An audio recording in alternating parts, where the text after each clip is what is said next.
Le 9 octobre 2022, un sursaut gamma d'une ampleur des dizaines de fois supérieure à ce qui était connu jusqu'alors et qui allait disperser dans l'atmosphère près d'1 gigawatt d'énergie en quelques secondes, était détecté. Aujourd'hui, les observations commencent enfin à parler et lèvent autant le voile sur cet événement qu'elles posent de nouvelles questions.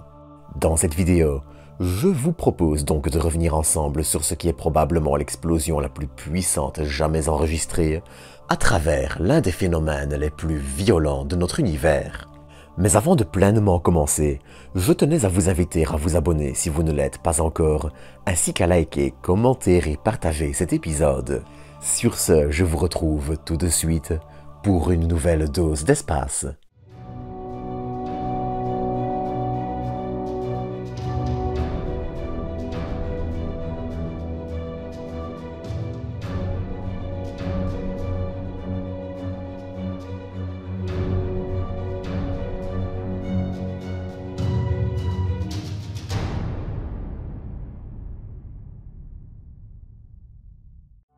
Pour commencer cet épisode, j'aimerais rapidement commencer par une notion plus que générale, mais qui est aussi l'élément central du sujet. Les sursauts gamma. Il ne faut déjà pas les confondre avec les sursauts radio rapides, qui sont eux liés à d'autres événements et concernent une toute autre partie du spectre de la lumière. Et c'est d'ailleurs un point important à connaître pour la suite. Que l'on parle de micro-ondes, d'ondes radio, de rayons gamma ou de votre lampe de chevet, il s'agit toujours de lumière, mais simplement dans différentes longueurs d'onde. Sur ce, revenons-en aux sursauts gamma. Comme leur nom l'indique, les sursauts gamma sont des flashs émis en rayons gamma, Captain Obvious, pour vous servir. Ces sursauts trouvent en général leurs origines dans des événements extrêmement violents, et donc énergétiques. Car en effet, plus vous avez une longueur d'onde courte, plus votre rayon lumineux est énergétique et a été émis lors de phénomènes violents. Assez logiquement, les rayons gamma sont émis lors de phénomènes relativement violents, comme par exemple de la fusion nucléaire pour la version la plus calme. Mais il y a ici un point qu'il est extrêmement important de comprendre, et qui en est en fait deux. Les rayons gamma sont en effet partout. Notre Soleil en émet et, en absorbant des rayons cosmiques et en les réémettant, notre Lune est même plus brillante que le Soleil en rayons gamma de 31 millions d'électronvolts. Je vous laisse le temps de cette phrase pour digérer le fait que dans une longueur d'onde précise, le Soleil est plus sombre que la Lune. Mais les rayons gamma sont aussi, et même si c'est un peu exagéré de le dire, un terme assez large, car leur énergie peut en effet varier de quelques millions d'électronvolts à plusieurs milliers de milliards d'électronvolts. En général, les plus énergétiques qui constituent les sursauts gamma sont émis lors de phénomènes extrêmes tels que des supernovas produites par des étoiles extrêmement massives lorsqu'elles implosent pour former des étoiles à neutrons ou des trous noirs. Certaines études expliquent aussi la polarisation des rayons par la présence d'une étoile compagnon qui aplatit l'étoile, mais cela reste encore un sujet flou. Enfin, certains de ces sursauts peuvent aussi être le fruit de la fusion d'étoiles à neutrons binaires.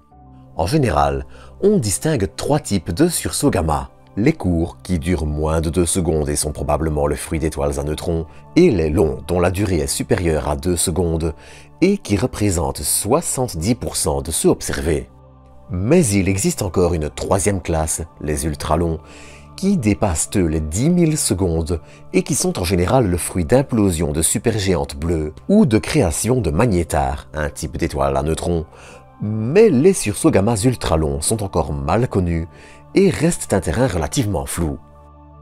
Enfin, les sursauts gamma ont aussi la particularité de pouvoir former des jets de particules, souvent aidés par la formation d'un trou noir, qui vont être éjectés à travers la matière émise par l'étoile à des vitesses proches de la lumière, étant ainsi une source de rayons gamma et X.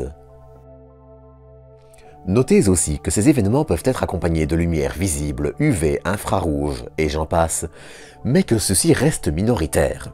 Mais ce n'est pas tellement important. Ainsi, on voit souvent apparaître une sorte d'émission rémanente, et de façon générale, les sursauts gamma ont tendance à décroître après avoir atteint leur pic. Enfin, les jets de rayons gamma sont souvent eux-mêmes polarisés, ce qui signifie que l'on voit apparaître des jets opposés de rayons gamma. De plus, ils sont aussi extrêmement énergétiques. En effet, en quelques secondes, ces sursauts peuvent libérer autant d'énergie que le Soleil durant toute son existence. De par leur caractère assez exceptionnel, ils sont aussi souvent éloignés de plusieurs centaines de millions à milliards d'années-lumière de nous. D'ailleurs, on n'en compte probablement que quelques-uns par galaxie et par millions d'années. Vous l'aurez compris, les origines des sursauts gamma sont certes connues, mais aussi variées et laissent encore planer beaucoup de questions, car ils sont aussi, et malgré plusieurs observatoires spatiaux et terrestres spécialisés, plus compliqués à observer. Sur ce, je vais enfin en arriver à ce dont je parlais en introduction. Le 9 octobre 2022, un sursaut gamma est détecté par plusieurs missions dédiées, et c'est l'américaine Swift qui est la première à le signaler. Lancé en 2004, cet observatoire spatial dédié aux rayons X et surtout gamma détecte un flash orienté vers le cœur de notre galaxie. Et pour un flash, c'est un flash. Il est tellement brillant qu'il éblouit littéralement plusieurs instruments dédiés, rendant impossible sa localisation précise ou l'estimation de sa luminosité.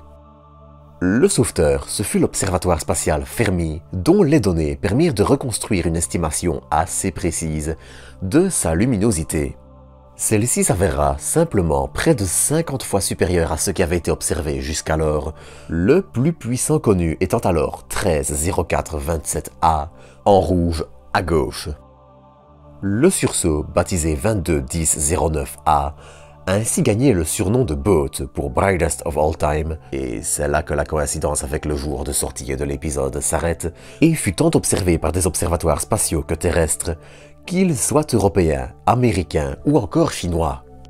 Grâce aux données des télescopes spatiaux chinois InSight, HXMT et GCAM-C, on sait désormais que le phénomène, qui s'est produit à près de 2 milliards d'années-lumière de nous, a dégagé autant d'énergie lors des 7 à 8 minutes qu'il dura que l'énergie contenue dans 8 masses solaires.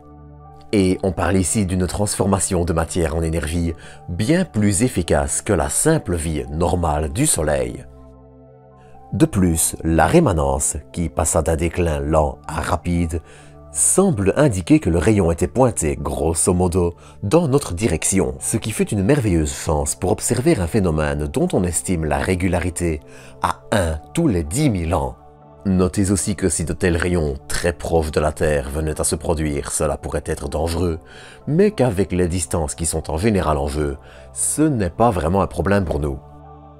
D'ailleurs, voici sa rémanence photographiée principalement en infrarouge par le télescope spatial Hubble entre le 8 novembre et le 4 décembre. De nos jours encore, comment ces jets sont focalisés à de telles intensités et comment un phénomène aussi brutal a pu se produire, restent encore des questions auxquelles les éléments de réponse restent maigres. Car il reste en effet plusieurs zones d'ombre autour de ce flash, si j'ose dire les choses ainsi.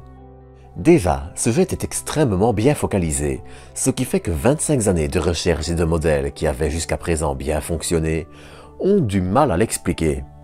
Ensuite, on s'attendra à trouver la signature d'une supernova dans la galaxie source, ce qui n'est malheureusement pas le cas. Alors, deux explications sont possibles. Soit le fait qu'elle soit derrière le cœur de la Voie lactée fait que les épaisses couches de gaz de notre galaxie nous la cachent, soit l'explosion fut tellement violente qu'il n'y eut tout simplement aucune supernova, mais juste, directement, un trou noir.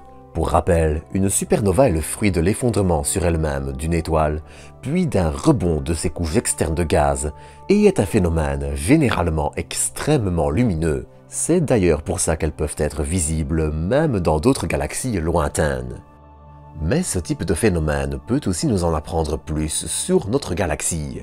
Sur cette photo, vous voyez 19 disques sur les 20 observés. Ces disques correspondent en fait à des poussières galactiques qui créent une sorte d'écho observable en rayon X. Les anneaux que vous voyez ici correspondent environ à la taille de la pleine lune et sont ainsi la signature de poussières galactiques situées à des distances de 1300 années-lumière pour les plus proches, à 61 000 pour les plus éloignés. Ces observations permettent ainsi de mieux connaître la structure de notre Voie lactée, la répartition de certains composants et de façon générale avoir une meilleure vue d'ensemble de notre foyer.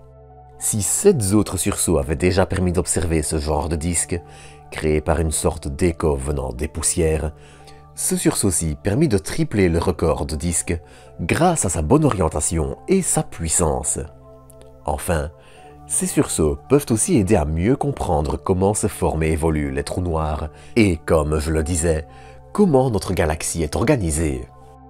Il faut en effet noter que ce qui se trouve derrière le centre de notre Voie lactée est souvent difficile à observer et que ces phénomènes sont donc des aubaines. Mais bref, l'étude de ce phénomène, assez exceptionnel, mais qui ne brise pas du tout les lois de la physique non plus, risque encore de prendre du temps, et soyez certains qu'on en reparlera encore si le sujet revient dans l'actualité. En attendant, c'est ici que je vais vous quitter pour aujourd'hui. J'espère que vous aurez apprécié cet épisode, et je vous donne rendez-vous dans quelques jours pour un nouveau. D'ici là, prenez soin de vous, prenez soin des autres, et à très bientôt pour de nouvelles doses d'espace.